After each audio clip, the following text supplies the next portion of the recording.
औज़ुबिल्लाहिमिनश्शैतानिर्रजीम बिस्मिल्लाहिर्रहमानिर्रहीम। शुरू अल्लाह तबारक व ताला के नाम से जो बड़ा मेहरबान और निहायत रहम करने वाला है। आज के इस वीडियो में हम आपको बाबरी मस्जिद की कुछ ऐसी अनसुनी बातें बताने वाले हैं जिनके बारे में शायद आपने अब तक नहीं सुना होगा और जिनके बारे में जानकर यकीनन आप भी हैरान रह जाओगे। इसलिए आपसे गुजारिश है कि वीडियो को एंड तक जरूर देखें। वीडियो को लाइक और चैनल को सब्सक्राइब करते हुए नोटिफिकेशन बेल को जरूर दबाएं ताकि मेरे सभी आने वाले वीडियो की नोटिफिकेशन आपको आसानी से मिल सके।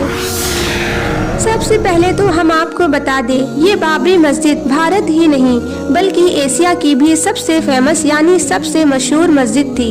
ये मस्जिद निर्माण और स्थापत्य कला का एक अद्भुत नमूना थी। इसे भारत का इस्लामिक द्वार भी कहा जाता था।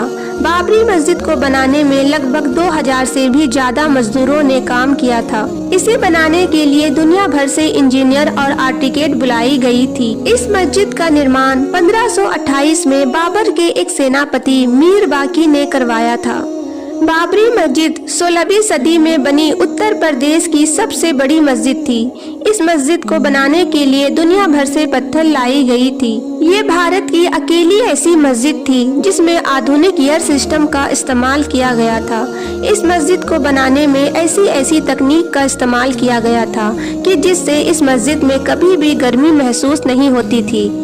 आप में से बहुत ही कम लोग जानते होंगे कि अयोध्या में बाबरी मस्जिद को बनाने के लिए बड़े बड़े भट्टे लगाई गई थी जिसमें खास किस्म की ईंटों को तैयार किया गया था। और आपको ये जानकर भी हैरानी होगी कि बाबरी मस्जिद कभी अयोध्या की सबसे ऊंची इमारत हुआ करती थी।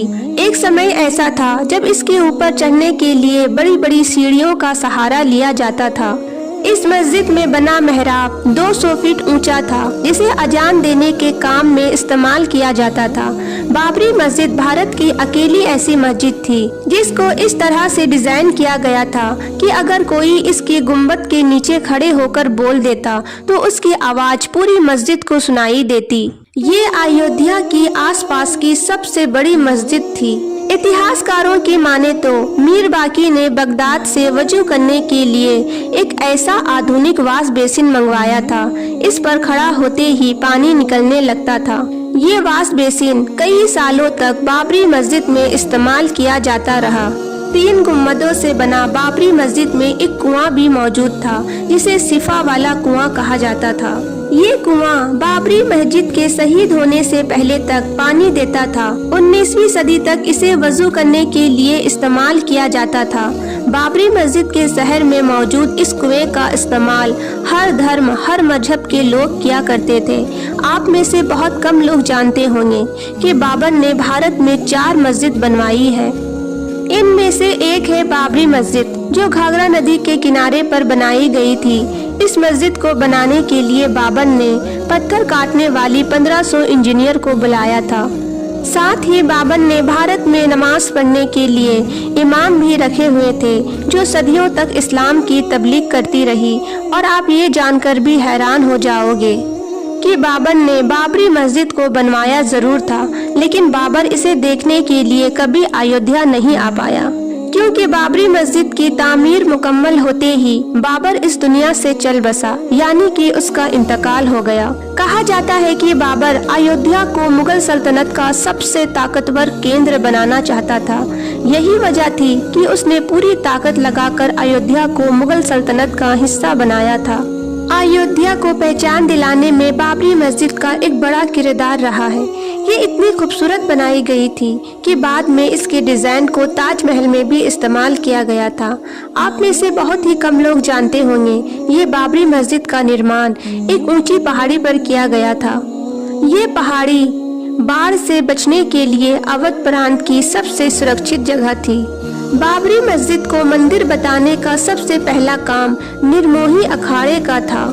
1858 में नवाब वाजिद अली सिया के दौर में सबसे पहले इस मस्जिद की जगह पर मंदिर होने की फितने ने जन्म लिया था और फिर देखते ही देखते ये एक युद्ध के रूप में बदल गया।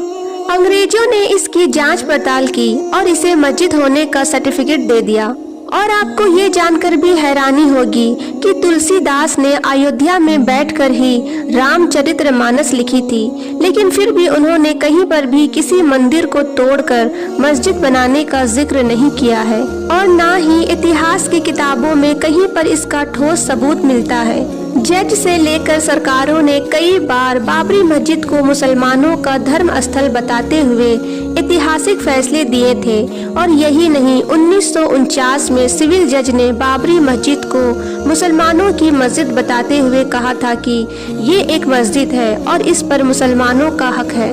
इसका निर्माण बाबर ने करवाया था।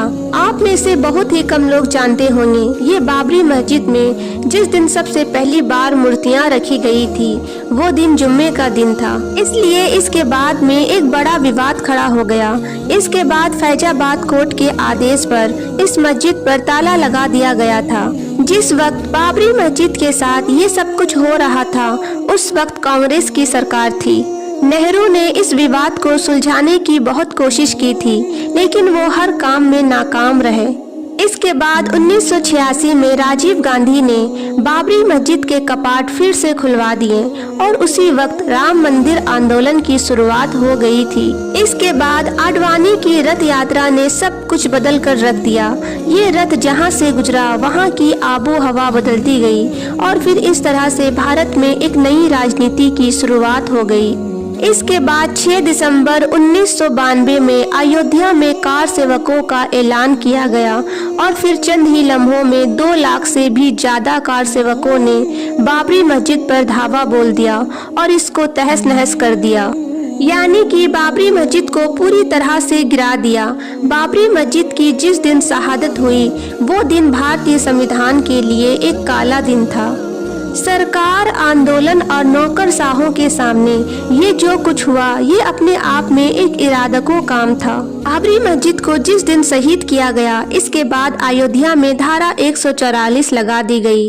बाबरी मस्जिद के शहादत के बाद वर्गीय रुपयों की वैल्यू अचानक ही 6% घट गया और महंगाई आसमानों को छूने लगी। बाबरी मस्जिद के शहादत के बाद में देश में बेरोजगारी इतनी ज्यादा बढ़ गई कि उसको आज तक भी कम नहीं किया जा सका है। बाबरी मस्जिद शहादत के बाद हुई दंगों में भारत को 9,000 करोड़ रुपए का नुकसान हुआ था। बाबरी मस्जिद भारतीय इतिहास में सबसे लंबी विवादित मस्जिद मानी जाती है। इसके केस में 10 लाख से भी ज्यादा पन्नों और 2000 से भी ज्यादा दस्तावेजों का इस्तेमाल हुआ था।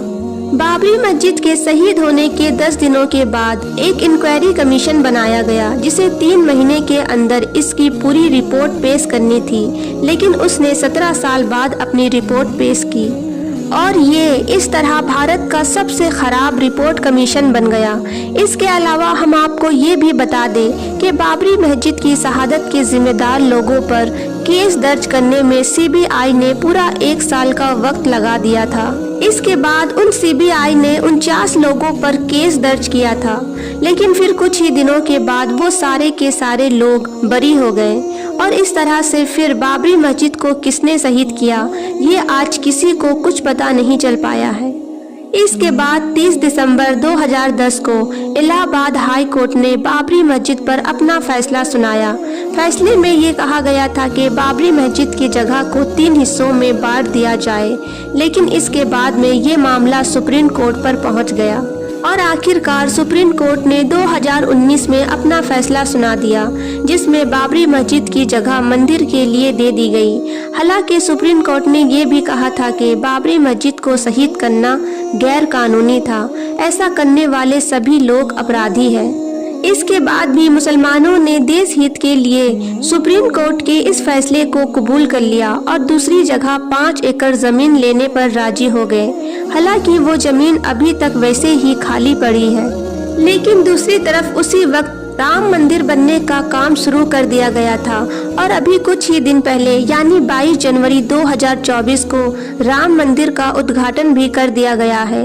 इसके अलावा आपको ये जानकर भी हैरानी होगी कि बाबरी मस्जिद को शहीद करने वाले बहुत से लोगों ने फिर इस्लाम कबूल कर लिया था।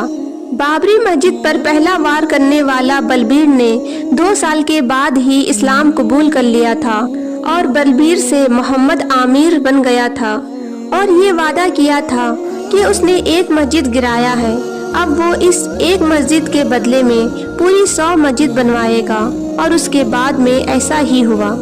बाबरी मस्जिद भले ही शहीद हो गई, लेकिन उसका इतिहास आज भी लोगों के दिलों में जिंदा है और इंशाअल्लाह क़यामत तक जिंदा रहेगा।